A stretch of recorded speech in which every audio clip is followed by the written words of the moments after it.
Hello everyone. Hello, sir. Hello, sir. Morning, sir. Others are joining. Any idea?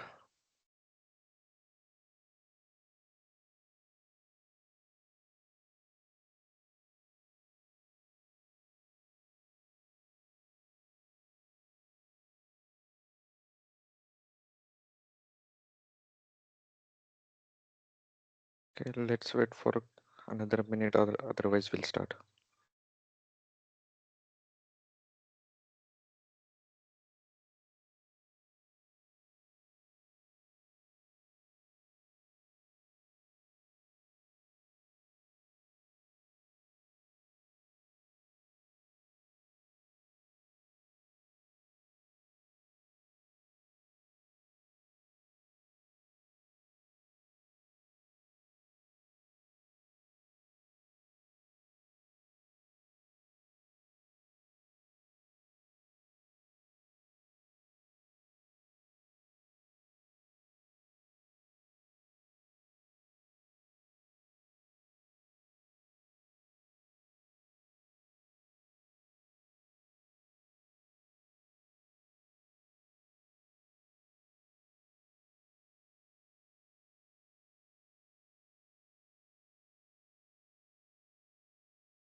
Okay, I think we can start. Most of the people are over here. So first of all, I'll introduce myself. So I'm Ninad Mishra. So I have around almost 10 years of experience in the field of cybersecurity, and this experience include some SOC experience. So currently also I'm working in SOC as a SOC lead, L3, and I have worked on different SIEM tools of ArcSight, Logarithm, somewhat Splunk, and apart from this, I have worked in email threat analysis as well, where we did the real-time analysis of emails and everything. So in this class, going ahead, I'll also show you different types of emails, what kind of emails are there, how we can identify those emails and everything, and I'll also uh, in give information about SOC environment. So what is exactly SOC, what are the same tools, what are the roles and responsibilities of L1, L2, L3, then manager and everyone. What are the different environments, how the SIEM tool works, what is the role of the SIEM tool, what can be achieved through that tool, their architecture, everything will go deep into that as well. But before going into that, firstly, we'll get introduced to the field of, cybersecurity or information security, what we call it. So, having the basics first of all is very important, since you will be at at the entry level of this. So before entering into that part, you need to understand how what are the different types of attacks, how the attack works and everything, what are the frameworks and everything. So all this you need to understand, and then you can, go into the different types of fields. What are the uh, opportunities, or what are your field of interest for you. So all that you can later on figure it out. So let me share my screen. So this in this lecture we'll have mostly theoretical part, uh, and as we move ahead we'll start doing practicals as well. So if you are aware about VMware, so I'll request you to have Kali and a Windows VM installed on your VMware, where you can carry out these practices and work on the tools. So, mm, are you guys aware about the VMware and the installation of VMs on that? Yes, sir. Yes, sir. Okay, great. So, probably by today, if not possible by today, in the coming week, just if you don't have, if you have, then it's great. Otherwise, start this VM installation as well. So there are few terms, in hacking part, or I mean, this so-called hacking that we, talk about. So there are some terminologies, there are some terms which, we come across and we have to be familiar with while, moving ahead into the cyber world field. So, so first is the hack value.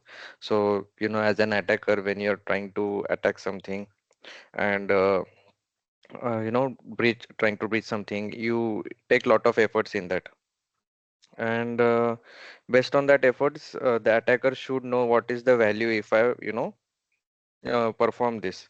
So that is what is called as hack value. So something which attacker sees as an attack worthy, or something which is worth of your efforts, which is worth of your time and money that we invest, that is called as your hack value. Vulnerability is something which is, you must have heard a lot of times, there has been vulnerability found in this version of some application or some server. So that is nothing but a system flaw or weakness on the system. So it may be your coding, it may be your designing, it may be your something, the module which are you're using. So let's say the Log4j vulnerability you must have heard about. So that Log4j was a module that was used in Apache, which which provided as a backdoor to the attacker to gain the access. So such kind of backdoors or something, a module. So Apache completely wasn't a vulnerable language or the software, but the use of a module of Log4j led it to have its vulnerability. So something, such vulnerability or such flaw or such weakness in any of your system or your server or your any OS application, anything, those that part is called as your vulnerability. Then comes threat. So threat is your exploiting of that vulnerability. So whenever you find a vulnerability, so let's say as an attacker, if I find that Windows has this new vulnerability, or let's say any application has some vulnerability, maybe Google Chrome or Mozilla or anything. So it has that vulnerability, and when the attacker decides to use that vulnerability to gain access, or cause any mishap for that time, he exploits that vulnerability. How and everything, the process and everything will deep down further later on. But for the part of concepts, I'm just right now telling you that how the terms are used and what exactly is the process that the hacker or goes through. So exploiting any vulnerability is known as threat. So exploit is a way of gaining access to a system through a security flaw and taking advantage of the flaw for their benefit. So once you have you know gained the access and everything, so Right now, I told you right about the exploit. So once you find that vulnerability, you exploit that vulnerability, and that once you exploit that vulnerability, you gain the access of that system. So threat is also something that is similar to this concept. So whenever you exploit any vulnerability, it is called as threat. Payload is a component of an attack, is a part of the private user text which also contain malware such as worms, viruses which perform malicious action. So payload you must have heard of. So sometimes what happens is whenever the hacker gains access of your network of your system, he will just download a payload into your system. So let's say for example, you're using your personal laptop, and you're not using any antivirus in that. Now you go ahead and you visit some non-secure website which is flawed, and it doesn't have any protection, or it is unsecure basically. So what will happen is probably attacker will use it to its own advantage. It will install some pop-ups on that site. It will have its payload. Take example of your torrent website. So whenever you visit your torrent website, there will be lot of links and hyperlinks and everything.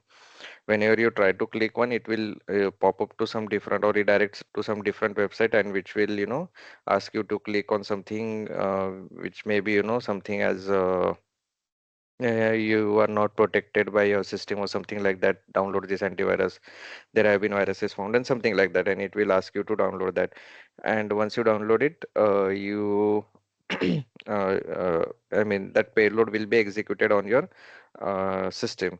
So similarly, uh, there are different other ways also. So somewhere maybe someone will install or attach a malicious code to any Excel file or any PDF file, and when you enable the macros on that Excel file, probably it will download the payload on your system. So payload is a malicious code that will be executed on your system, through which it will perform some virus attack.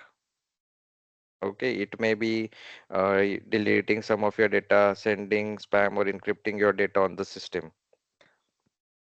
Okay, next is zero day attack. Again, this is something you must have heard of, zero day attack. So so let's say uh, this thing, your Chrome. So so what will happen is sometimes the attacker will do his R&D, do his research and everything. He will try to find flaws. He will do a lot of things on it. And before the vendor, so before the Google Chrome, or the Google company itself finds the vulnerability in that, so whoever the vendor is, before the vendor, if the attacker knows uh, of any backdoor entry or any vulnerability that is there into from that application, and he will exploit that vulnerability, that is when it is called as zero day attack. So before the vendor or the owner of the application knows this vulnerability, the attacker knows and it exploits it, that time it is called as zero day attack. Because of this, since the vendor itself is not aware, or the application owner is not aware of this vulnerability, he will not be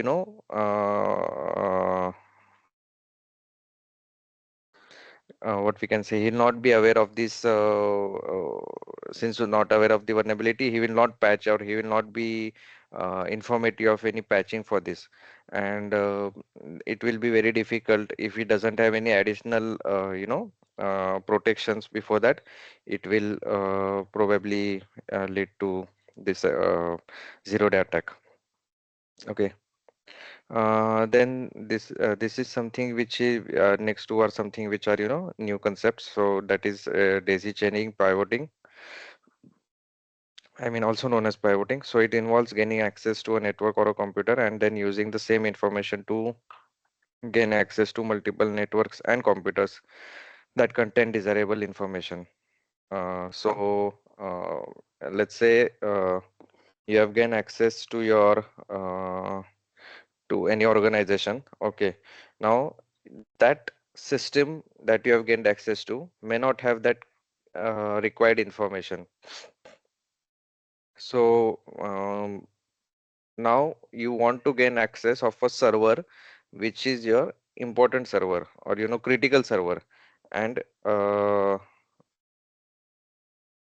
for that attacker will try to do there is a term which is lateral movement.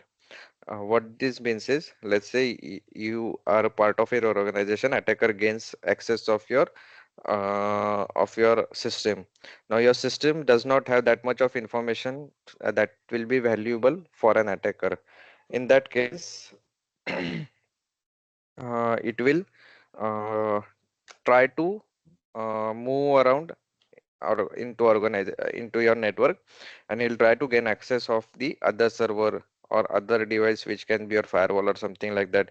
Some or the other way it will try to gain access. So let's say if he has gained access to your system and he already looks onto your data, then now he may also have access to your SAM files or your passwords and credentials or even your AD access. He will try to get into your AD. Now, once he has entered into the AD, he may try to do something of an activity where he'll create maybe user with admin privileges or something like that. He'll try to do all these things. So,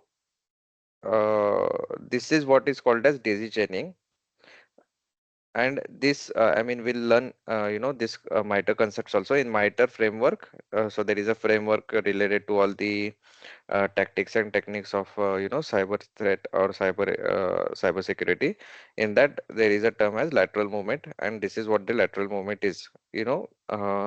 Moving into different servers to gain access, and then uh, you know uh, having any gaining your desirable information, or uh, causing some mishap. Then another one is doxing. So publishing PI means personal identification information. So about an individual, usually with a malicious intent. So probably it will publish what we can say. Uh, so maybe an important person in our organization. So let's say by some of these, maybe any social engineering, way, or through some medium, he gains information about some important person from any organization. He will reveal all his information on the public, or sell this information to uh, different sellers about his organization's reputation, and his email ID, maybe his phone number, official details, everything. He will publish it on the public, and that intention will always be malicious one. Then your last one is enterprise information security architecture. It determines the structure and behavior of organization's information system through process, requirements, principle, and models. So basically, your security architecture defines what we can say, uh, your organization's workflow, and how much secure your network or your organization will be. So many a times what happens is there might be flaw in your what we can say architecture itself. So the external the internet link that connects to your organizations device, so that itself something sometimes is not correctly configured. Your main security device, which should be your first or second line of defense, is placed at the back. Uh, so such kind of flaws or such kind of wrong architecture will hamper the security and your workflow and your what we can say overall organization's security. And by the workflow also, why does it hamper your workflow or your process, your increments, your requirements, is basically because uh, if you have poorly architect your organization, so your whatever you can say, the packet flow that is happening, it's is itself in a bad way. And because of that, uh, the network might be slow, the checkings that are happening are not in the correct way, and the traffic that is going even internally, it will take lot of time because it will go through multiple checks where it is not required. So all these, it is important to have a good security architecture for your organization. Okay. Then coming to types of hackers. So there are six type of basic hackers, which is black hat, gray hat, white hat. Then your script kiddie, state sponsor, and hacktivist. So black hat hacker is something which he will do to perform some malicious activity itself. He doesn't have any good intent. Any an attacker who will try to perform any activity, malicious activity, he will do it with the malicious intent itself. It may be, gaining information from your organization and using it for malicious intent, damaging your company's reputation, maybe encrypting your data for ransom, then then probably corrupting your or damaging your network architecture, anything. So these are the types of malicious intent that he has, and it will do this hacking in that particular intent itself. uh, then comes gray hat. So hackers that perform good or bad activities but do not have permission of the organization that they're hacking against. So the gray hat may be the ones who are doing kind of bounty activities, or I mean, they fall into the gray area. I mean, gray area. That is why they are known as gray hat hackers. So they might have bad intention, or they may have good intention. Good intention in the sense like they'll try to take bounty from any company. So let's say if you find, because there are some companies who will give you bounties if you find any flaws in them. So if you do this, what we can say, some hacker will do the same analysis, and then he'll find out some flaw and he will report it to the vendor. The vendor may give him some reward for that. Now some other gray hat hackers will be like, if I'm not getting this money, I will, do the, damage for the organization. I'll get the information or something like that. So there is nothing, in the mind of a gray hat hacker. So he will just try to first find the flaw, and then he will decide what next to do. But this will be all without the permission of the organization that they are hacking. Then comes white hat hackers. So they are the ethical hackers. They use their skills to improve the security by exposing vulnerability before malicious hacker. So they'll probably part of the organization itself. They'll work within the organization. Just that they'll also do the same thing which a black hat does or a gray hat does. Just that it will, do it for the intent of improving the uh, overall organization security, and not for any malicious intent. Then comes script kiddies, also known as kiddies. So these are the unskilled individual who will use malicious scripts or programs such as web shell developed by others to attack computer and network and deface websites. So they'll basically use the free web tools that are available, maybe make changes in that, or maybe someone else will develop it and they'll just execute it or something like that. So basically they are the most unskilled, or they are at the entry level of that, and they are into probably learning, and then for the starting point they'll just try to run some codes, or try to uh, uh, use tools that are already publicly available. Uh, then comes the state-sponsored hacker. So this is a hacker who is hired by government or entity related. So probably you must have heard about the cyber war between the countries. So for that reason, then probably maybe let's say China will hire these hackers. They'll sponsor them. They will provide them all the tools, and they will ask them to do perform the hacking to their target country. So these are all called as state-sponsored hacker. Uh, Hacktivist is someone who hacks for a cause or a political agenda. So that might be, something of a good for a good cause, like maybe awareness about something, or for a different cause or something. So he will do the hacking for that, or it might be also for a political agenda. So those are called as hacktivist. There are two additional types of hackers as well. So suicide hackers are hackers which are not afraid of going jail or any sort of punishment.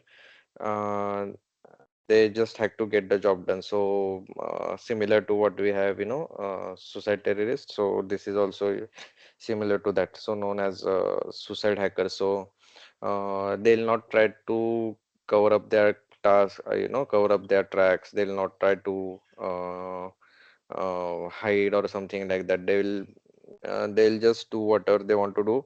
So basically sometimes whenever you do some hacking, or some the hacker does the hacking, probably post that he'll be either be very safe, or not try to get caught or something like that, or even if after he does this hacking, or he encrypts the data, steals the information, once that is done, basically then there are forensics that happen. So to not to not get caught, the hacker will do clearing of his records, or cleaning up his tracks. But suicide hacker won't do that. He'll not be hiding. He'll just he will not play safe. he'll he just wants to get the job done. Then there is cyber terrorists who are motivated by religion or political beliefs to create fear or disruption. So cyber terrorists may be, performing these attacks just in the for the sake of any religious beliefs, or some political beliefs, and they don't have any other intent for that. And usually the damage will be, maybe your services, they'll get down the services, and or try to deface any website or something like that. So those are the cyber terrorists.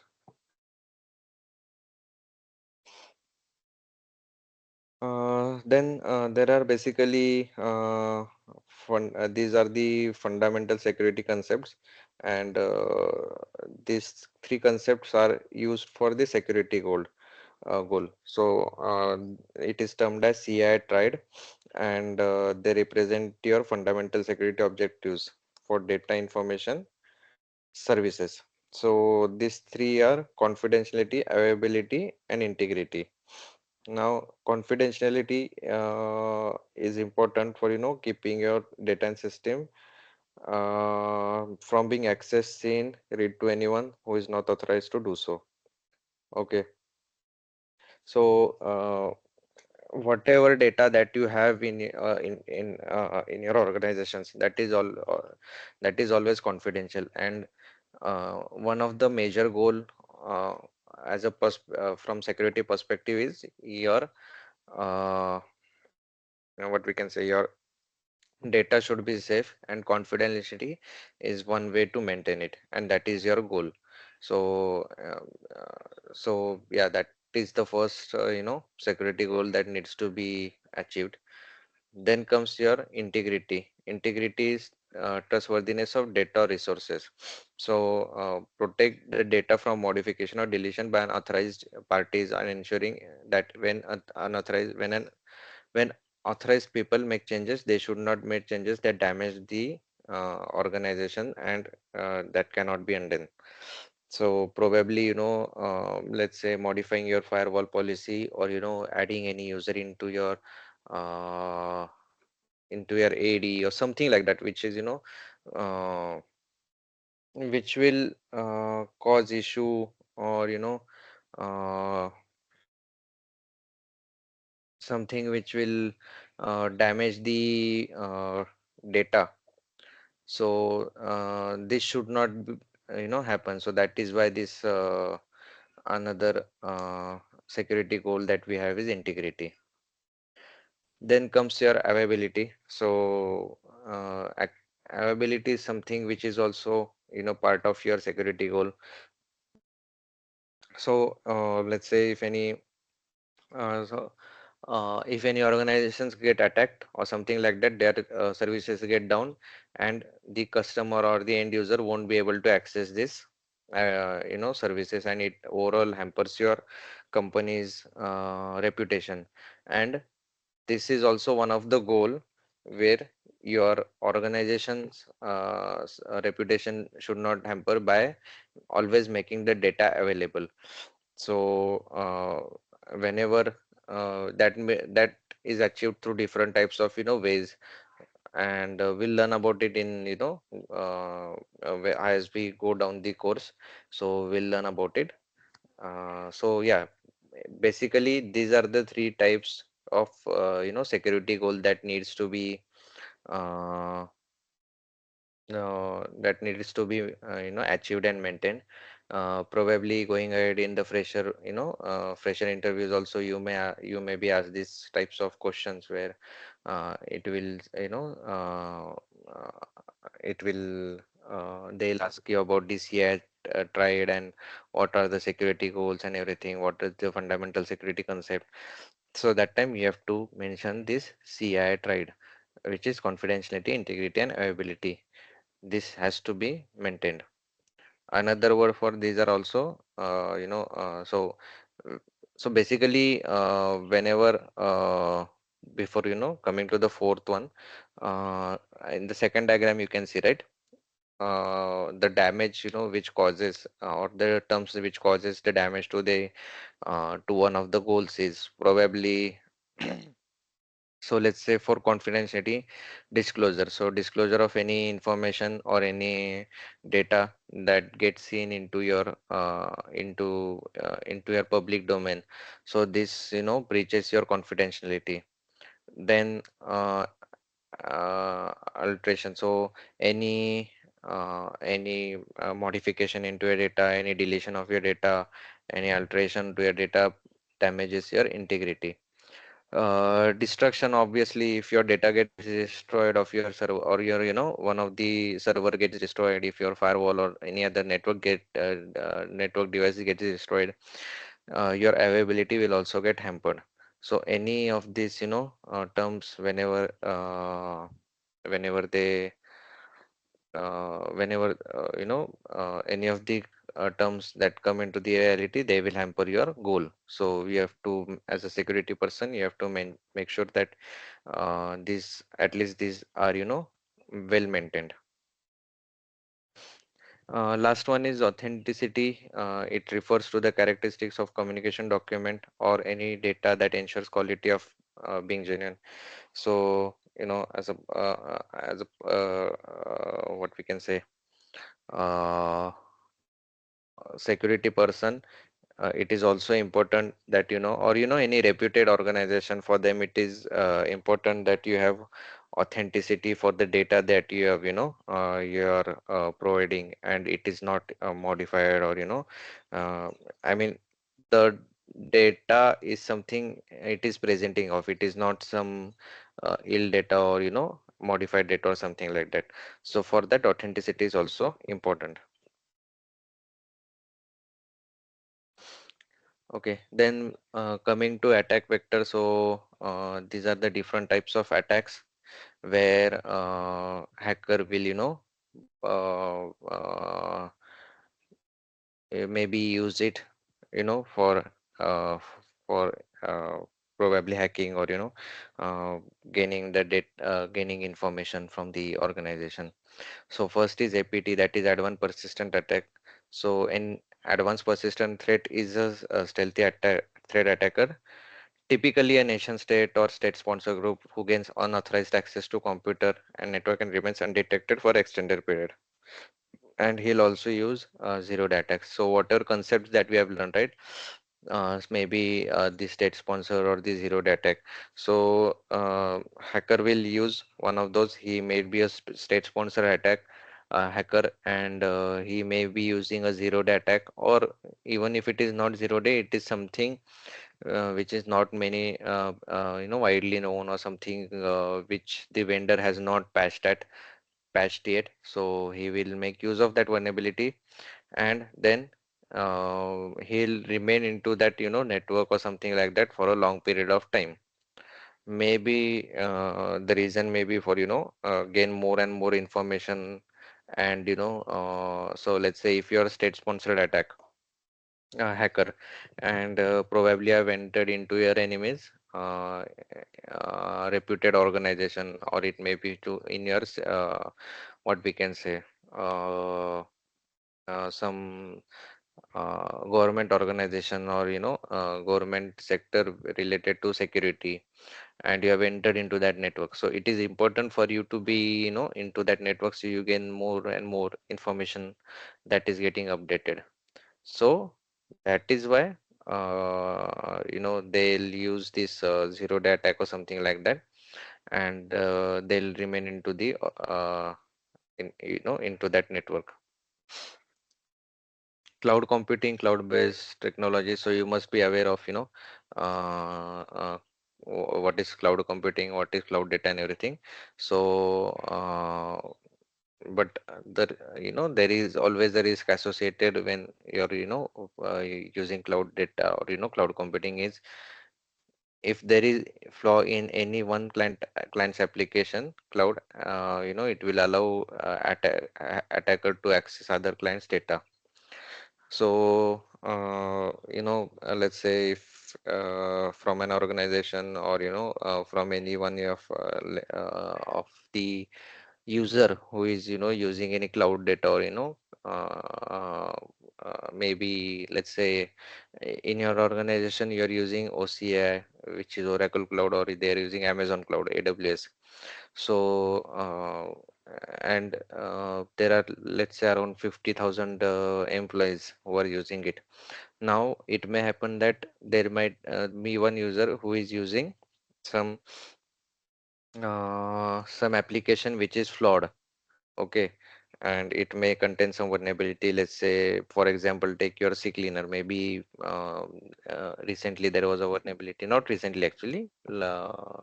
Quite few years back, vulnerability was found, and then it was asked, not to get installed in your computer, in your organization, specifically computer. So let's say similar to that, if someone is using any application which is flawed, which has any vulnerability, which provides backdoor to an attacker. So even though everyone else is secure and everything, and your data is stored onto your cloud, your servers are on your cloud, but because of one person who is using any flawed application, the whole cloud network may get compromised. Then comes your viruses, swarms, and malware. So you are obviously you must be aware of these concepts, which are, viruses and worms and malware. So they are the one, who does the infection in your network. Worms are usually the ones who will do the lateral movement, who will move around, damaging your system. So let's say if you have installed payload on one of your systems, and he what what the worm will do is, let's say he installs any worm, and what that worm will do, it will spread into your network, and it will fill up your disk space. So yeah, though this is the work of the worms, malware, and viruses. Ransomware is, again, I think you must have heard about. So it restricts your computer file system files and folders, and demands an online ransom payment to be made to the attacker to remove the restrictions. So and, he will encrypt your data. Uh, he'll encrypt all the files and folders, and then probably he'll ask you for the money through Bitcoin or something like that. So that is what the ransomware is. Then there are mobile device threats. So many a times many organizations won't allow your personal mobiles into the organization, or into the company. They'll ask you to keep it outside or something like that. The reason is probably where, because sometimes the user may try to connect their personal device to the Wi-Fi. And if you're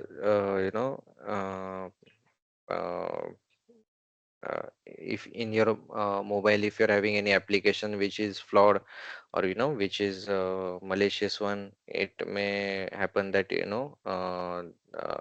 will lead to uh, data breach, or it will allow the attacker to enter the organization through that, maybe that one flawed application that is into your network. Or it may also happen that he'll capture the data from mobile camera, and then spread that in internal information to the outside world. Especially this happens, whenever if you're working for a government client or something like that, or even in your let's say government organization. So at that time, you are asked to keep your mobiles outside, not bring them inside. And the reason is, as I told you, this too, the personal information should not be leaked. He may try to capture that data into your mobile camera, and spread it out into the public. Or, as I told you, if he's having some malicious apps or something like that onto his mobile, he'll try to the attacker may try to exploit it. Botnets is something which is used network of compromised system used by an intruder to perform various network attacks.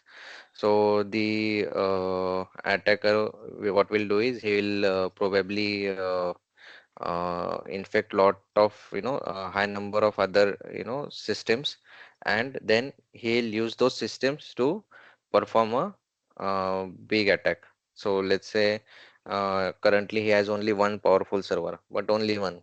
Now with one he cannot perform big kind of attack onto your organization, which will break down any network for them, or any services for them. So he will first infect multiple systems, which are which has the access to, and through that he will make a huge army of those systems. Those systems are called as botnet, and using that he will perform his attack. Then comes your insider attack. So it has seen that this is the major reason for any company's downfall, or any big attack that happens. Because the reason is, any organization which is secure, it is not easy to gain access, or it is not easy to get information out of that. So for that reason, it is important, for someone for an attacker or an hacker to have information somewhere from the inside of the someone from who is inside of the network, and that is some person might be your employee or security person itself, I mean from the security field itself, and he will provide the information, or he'll provide the access to one of the server or something like that. That person may be doing this because he is disgruntled employee, disgruntled in the sense who is not happy with the organization. It may be because he has uh, some uh, some issues with his company's management. He think that he is not getting paid enough, even though despite his hard work or something like that.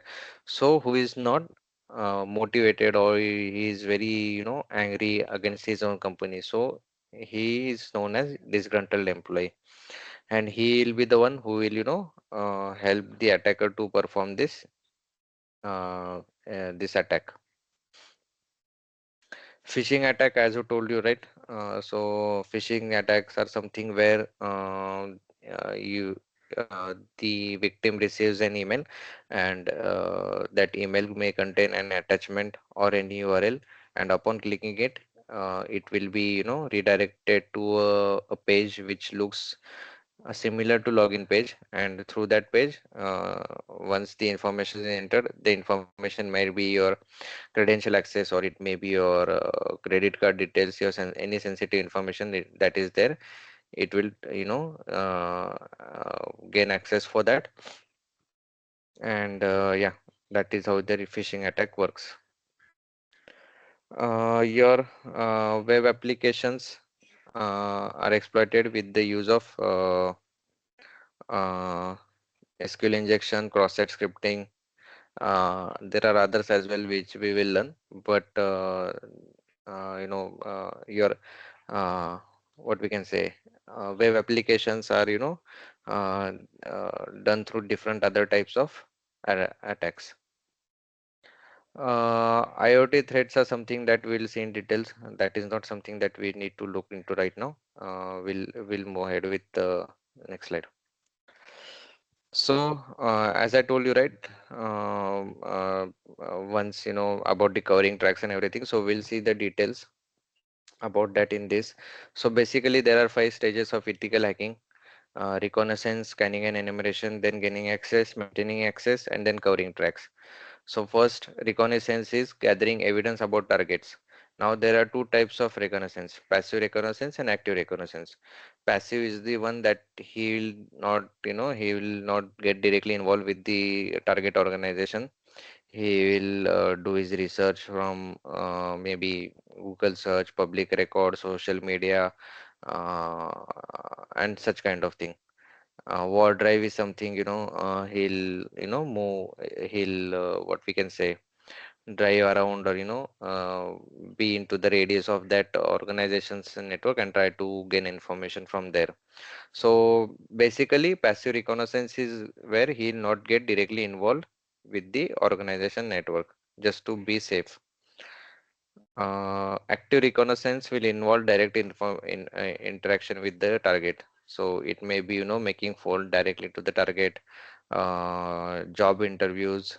So many times what happens is, and hacker will,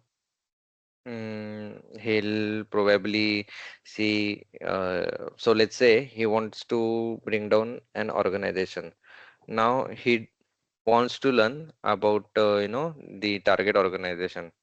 What he'll do is he'll see if there is any opening in that organization, prepare himself for that, or for that interview. He'll prepare that type of CV, apply to that job, post which he will get a call, and his interview will be scheduled. And the interview, whenever your interview happens, it is mostly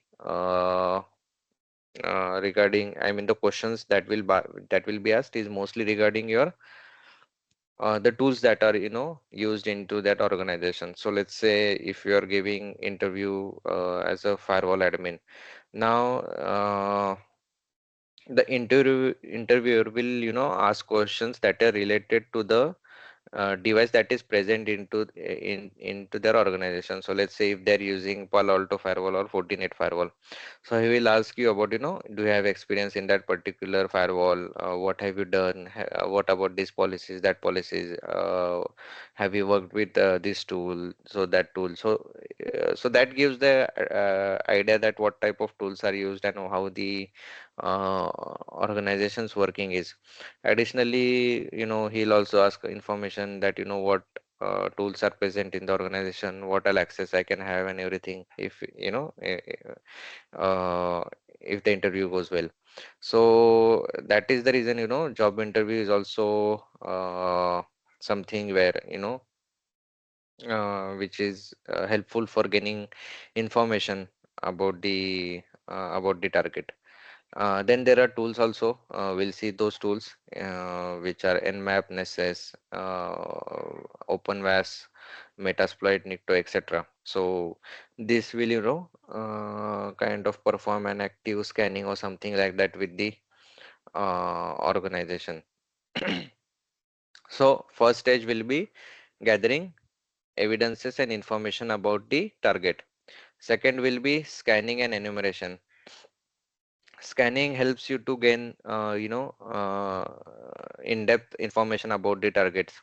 So that will involve your network scanning, port scanning, which versions of services are running. So port scanning, it will help to see what ports are open on what servers. Uh, let's say if you want to exploit any particular service on a server, then that also, is helpful to see what version that server is running of that application, which will, if it is using any backdated version, or or any backdated software, it will help you to exploit it.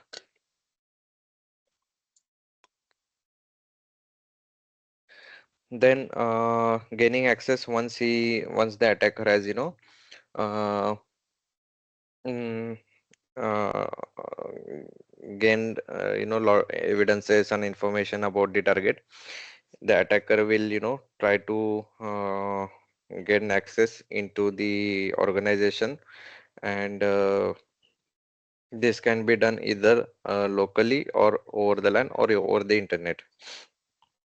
Example can be, spoofing to exploit the system by pretending to be a legitimate user or different system. They can send a data packet containing a bug.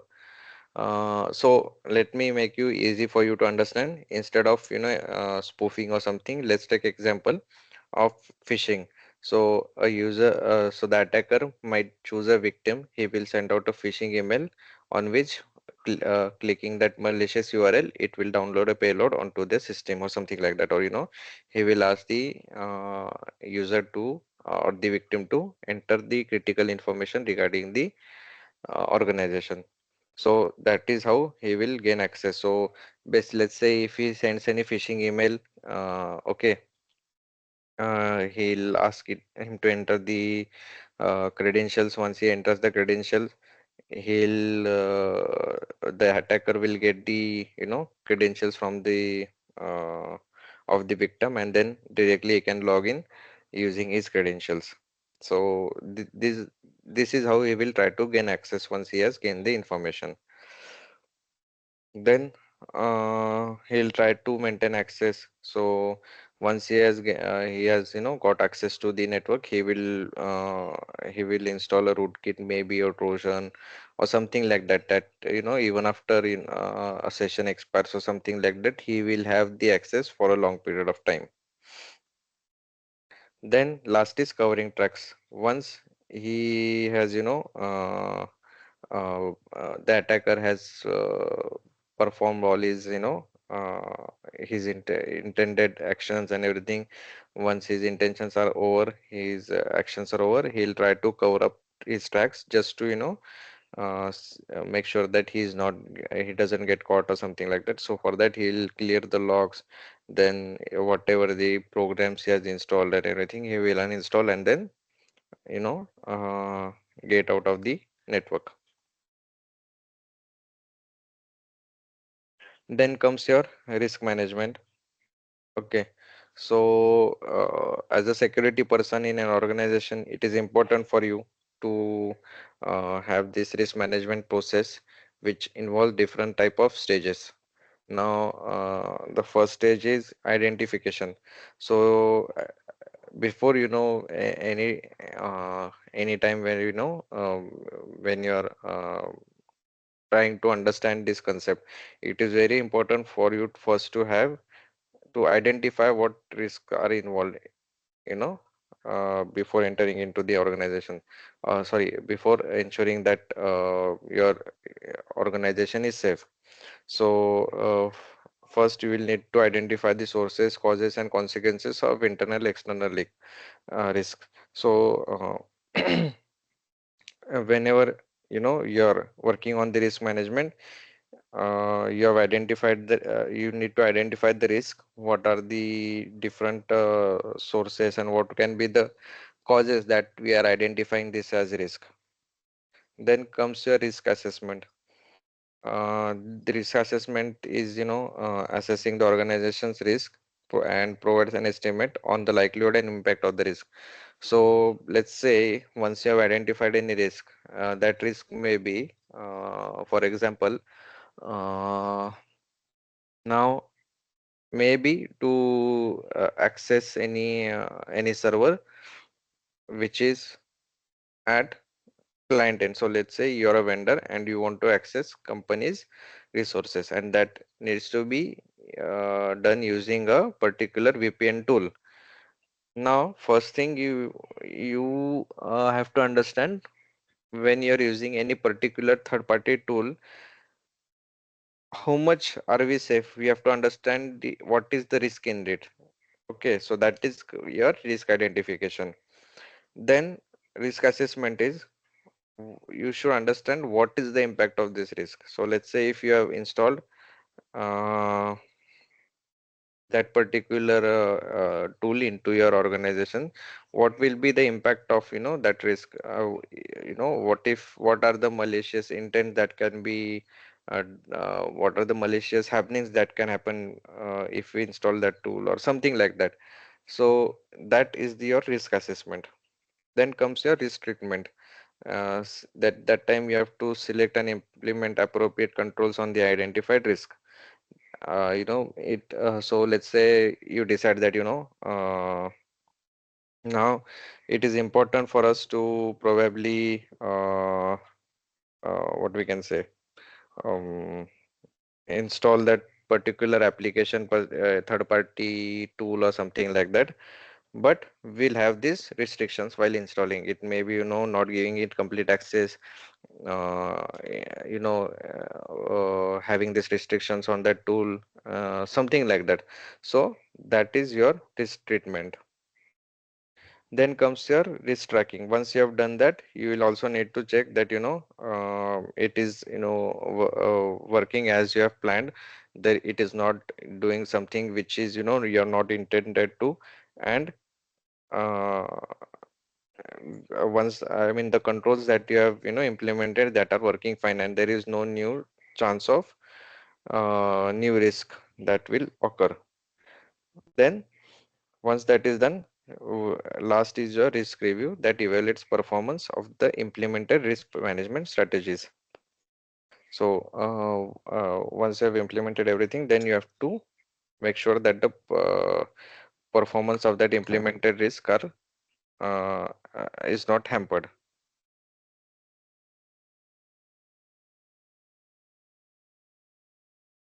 Now, IAM is is also important part as a security perspective, which is identity and access management. So identification, authentication, authorization, and accounting work together to manage your assets securely. What does this IAM mean is, these are the terms, or what we can say, fundamentals which which makes your organization a safer place. Now there are various tools also for IAM and everything, but first you need to understand what is IAM. So first is identification. Now identification is something which will verify who you are. In simple terms, your any identification card, let's say your driving license, your Aadhaar card, is your identification ID, and it will help you to identify who you really are. So, in the similar way, it works in the security field as well, which will provide you any identification number, or it provides any identification where it states that you are really the person who you are claiming to be. Authentication. So, authentication is something where you need to prove that you are the legitimate user, and you do have the rights to perform these operations. So let's say there are two types of user, right? Who is admin user and who is, who is having least privilege users or least privilege access. So whenever you're trying to perform any you know, uh, admin level task, that time you have to provide your authentication that, you're trying to perform this activity, but are you actually the legitimate user for that? And this should always be multi-factor authentication. Nowadays, most of the organizations, have MFA, which is your multi-factor authentication. Now, what are the authentication factors? That is something you know, something you have, something you are, something you do, and something you are. Which is something you know means maybe your password. Something you have is maybe your smart card. Something your means your fingerprint, and something you do means your Android pattern, manual signature, digital signature even counts as that, anything. And it last one is something again which is similar to something your, that is geolocation. So that is fine, that is you can ignore. But majorly authentication factors include your uh, you know password, smart card. So basically it needs to provide authentication that you are the legitimate password. It can be through your through your password, it may be through your smart card, it through your fingerprint, anything. Then comes your authorization. So authorization is something that you are allowed to access, for which we use access control models, which is what and how we implement depends on the organization and what the security goals are. So this involves permissions applied to resources, rights and privileges assigned at system levels, and authorization strategy, least privileged and separation of rules. So to achieve this authorization, we need to segregate who will actually have admin level access, which will perform particular task, and also we have to make sure that uh, only those users are having admin level access, and uh, the users who are not having those access, they'll perform some limited limited part of their activities. Last one comes is accounting. So accounting is related to trace an action to the subject's identity, prove who what a given action was performed by non-repetition logging. So basically logging helps you to keep the accounting information. So logs will be helpful when you have to uh, check for the for the accounting purpose, who has done what activities, etc.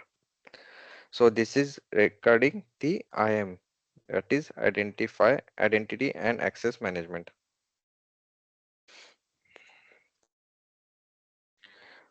Then comes your access control models.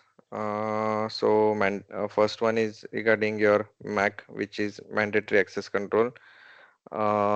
This is something again, just go through it as a part of, information, and, going as you should know about this. Not really, which is, which will come in handy apart from your role-based access model, RABAC. So that is where, you actually, which is useful for you.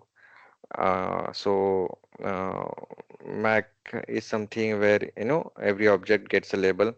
Maybe this is usually for your organization level. So every let's say whatever information that you're holding, each one will have its own label, which is your confidential, secret, top secret, etc. And then that data will be treated as that, as per his confidentiality level. So the admin will decide which security, who gets access to what security. Users cannot change the setting. Okay. So any folder file that is present in your server, or any server that is, let's say if you have 10 servers, and what will be the criticality of that server, that is defined by the admin based on the working of that server. So some may have high, some may treated as, top priority, secondary priority, third priority, etc.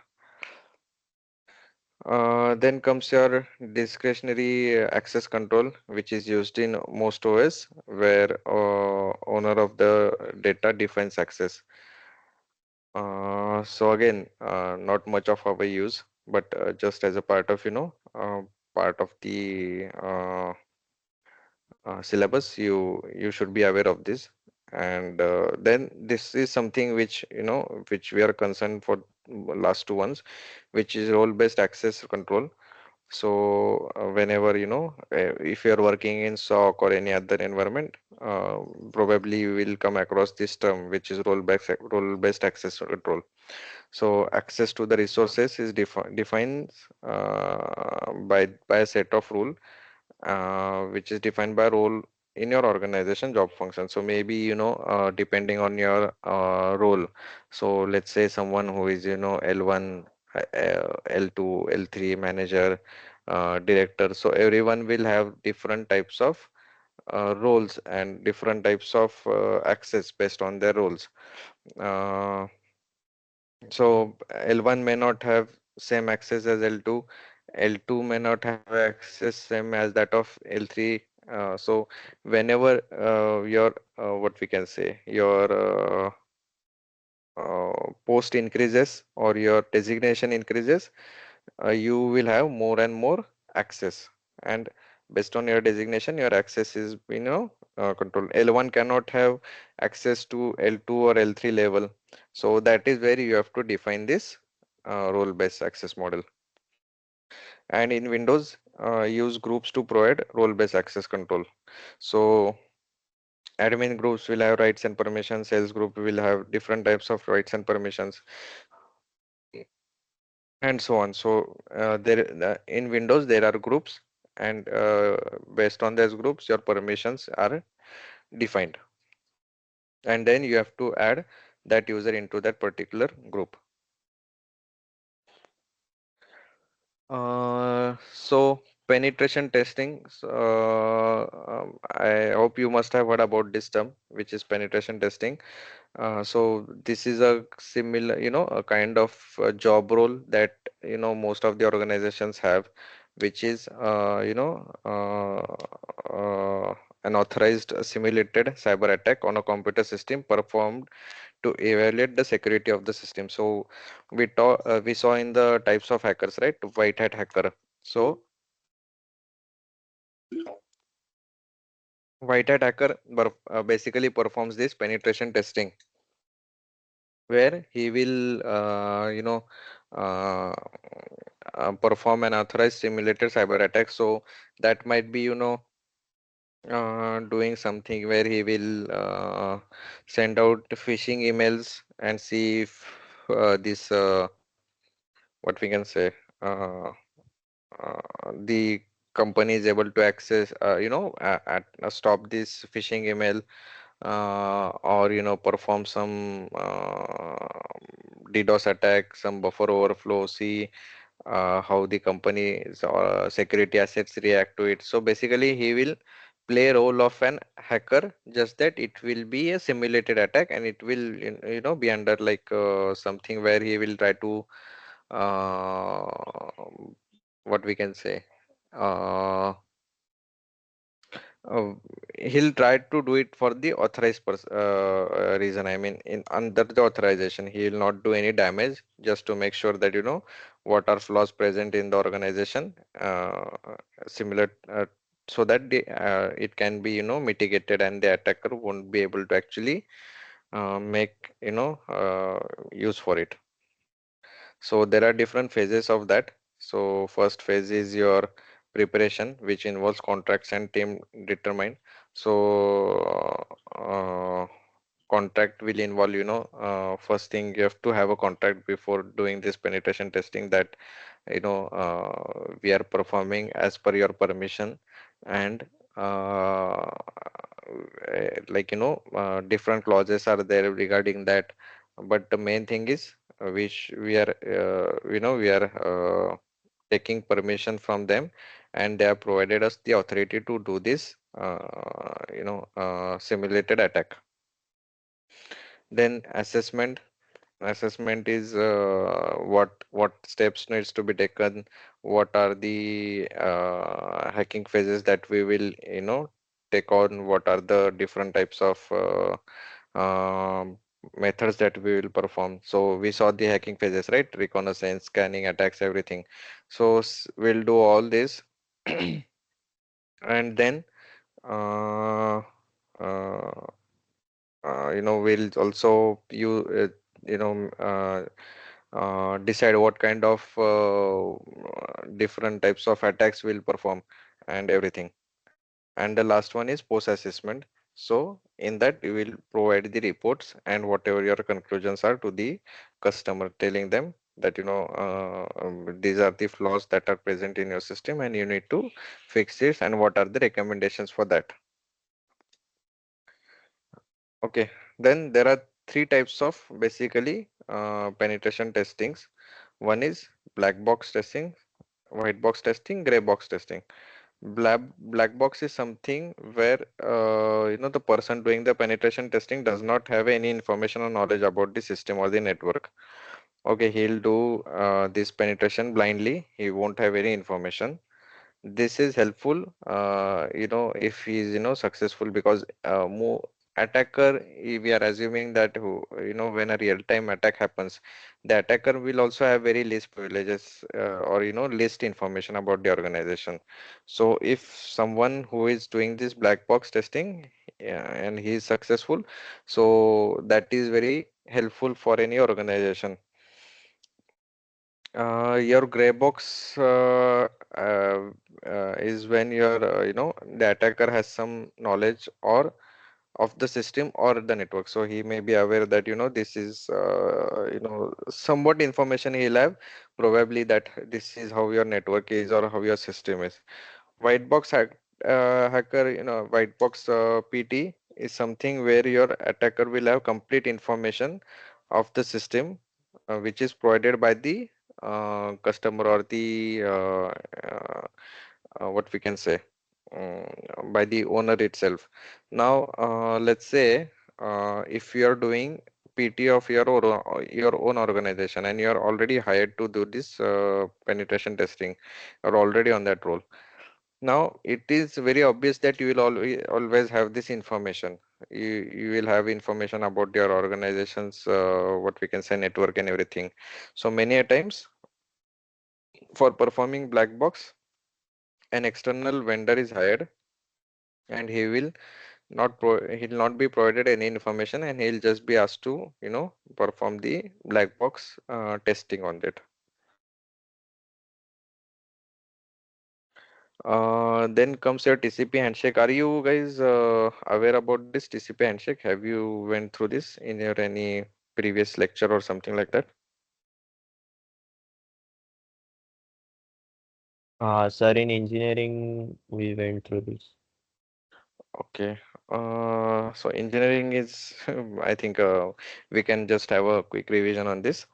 So whenever you're establishing connectivity between a client and the server, uh, this TCP handshake process is there, where initially a host A will send a sync packet to the to the client, or let's say to the host B, after which the after receiving this sync packet, it returns a packet with both sync and ACK flags. So it will set sync flag as well as acknowledge flag in the TCP header. Once the a host A receives this sync ACK, it will set back acknowledge packet. Post this, whenever it is received, it is the connection gets established. And to terminate this connection, fin flag is then set.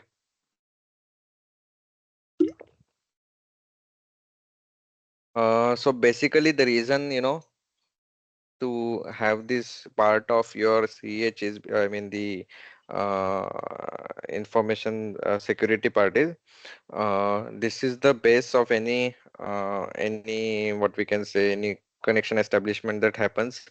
And many a times this is used as a part of, part by an attacker to exploit it. So how we'll learn it further whenever we are, doing the network scan, or, learning about it in the further lectures. But it is very important that you have this TCP handshake, uh, what we can say, concept clear.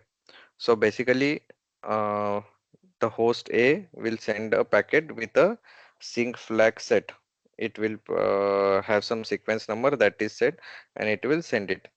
Then host B will, set a packet, send out a packet saying that it has received it. It will return a packet with both sync and acknowledge flag set in the TCP header. And then after the initial sender, who was the host A, once he received this sync ACK, it will send back only the acknowledge packet. And through this, your TCP handshake is established. So these are the flags, TCP flags, which are useful whenever communication happens. So sync and ACK, what we saw. So sync will set the initial communication by negotiating of parameter sequence number. Acknowledgement is recipient, ACK is the acknowledgement of, recipient of the sync flag that is received. That is always set after initial sync. So whenever your sync packet is sent, and the recipient says this, it will set this acknowledge flag saying that, acknowledge that you have sent me the initial connection request. RST is your reset, which forces the termination of a connection. So whenever you set an RST, it will directly terminate your connection. Finish, which is FIN, that is ordered whenever that is set, it orders to close the communication. So PSH is push. So sometimes what happens is your data is not getting sent due to maybe large traffic or something like that. But whenever you set push flag, so without the worry about the buffering, it will force the delivery of data. So it will, just push it, and force it to be sent to the recipient. Whenever URG is there, that is urgent. When urgent flag is sent, the priority of that packet increases, and then before the others who are in queue, it will be moved ahead of the queue and it will get sent. Data backup is something which plays crucial role in maintaining your business continuity by helping organizations recover from IT disasters, security breaches, application failures, human error, etc. So, like I told you, right, the one goal that we saw, which is availability. So this availability is maintained through, data backup is one of the method through which we can, provide this, make sure that your data or, your services are not encrypted, hampered, or, your data availability is always present. So whatever data that you have in your organizations, a backup is always should always be there, and it should always help you in continuing business. So there are various types of regulatory compliance such as COBIT, SASE, SOC 2, PCI, DSS, HIPAA, SOX, FINRA, FISAM, GDPR. These are all the regulatory compliance bodies which helps you to maintain your data backup for critical data. That might be for a specific duration. So let's say it may be for 2 years or it may be 1 year, but it will always have some or the other what we can say some or the other way or some or the other methods of having data backup. There are different strategies for having the data backup where you will identify critical business data. So you will have to identify what type of data I want to backup for, and only that. Now let's say you will have lots of servers and lots of data. Now taking backup of all the data will make no sense. So for that reason, you will have to identify which is my critical data, and as per that, I'll have to take backup for that. Then you have to select backup media, what type of media backup media you have, like you want to have any whole servers, you want to have tape servers or anything. So that is where you will identify what type of media you will use. Selecting backup technology, I will tell you what are the different technologies. So there is some warm storage, hot storage, everything. I'll tell you in the later slides. Select the appropriate red level again. We'll see that later on. That is something which red level is basically your you must have seen in your engineering. So there are different red levels depending on your accessibility. So the better the red level, the better your accessibility. And then you'll also have to select the appropriate backup method, like how which by which method you want to take your backup, and how it can be easily maintained. So these are the backup methods. So there is cold backup, warm backup, and hot backup. So hot backup is where it will be empty size, no hardware, no data, no people, and it takes weeks to bring online. So it will be in some office space, and it will be just placed with some in some DC or something like that, and yeah, it will just kept with I mean with your backup servers and everything.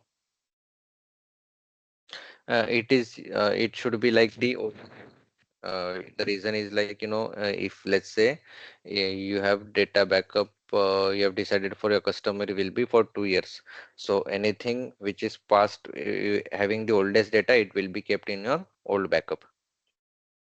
Warm backup will be somewhat between hot and cold, obviously. It will be big enough to have your rack spaces. You bring your hardware, and usually it takes 1 day to bring the online. Uh, yeah, I mean, somewhat it won't be your very old data, but somewhere in between. So let's say if you have 2 years of contract, it will have data for last 1 year. Uh, Hot backup is a replica of your production system, and they're constantly updated. And it will be real-time syncing and everything, and it will just uh, let's say whenever it will have your what we can say continuous backup. So the storage will always be on the higher side, and it will always be running. So I guess that is it we'll have for the theory part today. For the practicals and other additional, things will start from tomorrow. It will be a lot of theory for today. So, I mean, just to get the overall basics understanding, we had this first class for today. So any doubts in this? No, sir. Okay, so No, sir. just to keep you updated, like, so we had these basic concepts. If you have time today, so go through these basic concepts again, just overall, so it will help you in your next lectures and everything. So but tomorrow we'll start with the footprinting, how the footprinting, that the first one we saw it, where we initial access of attacker, where it will gain information about the target. So those different methods we'll see tomorrow.